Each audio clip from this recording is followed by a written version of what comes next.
Aldıdan şu Türkiye səhiyyə sisteminin qandaq işləydiğini biz düşünüb ondan başlayamızıq. Buldum. Assalamu alaikum.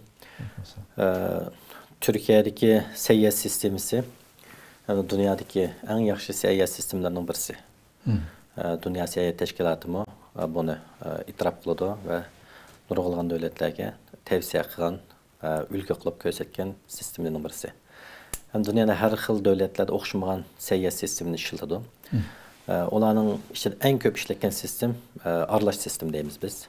Aralaş sistem degenimizde şu devlet doktorxanası ve şəxsi doktorxanalar oxşaş vaqt xizmət bergen.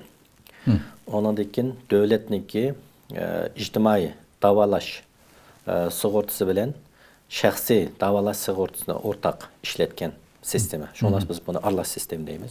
Türkiye'nin işletken sistemi şunda. Şunlaşqa Türkiye'de hem devlet doktorxanası ve şəxsi doktorxanalar var.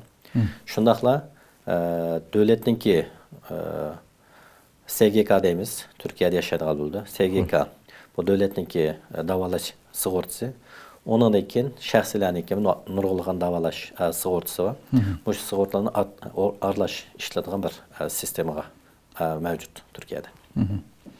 Hoş, degenizde hakikaten ma yeni bir məlumat oldu.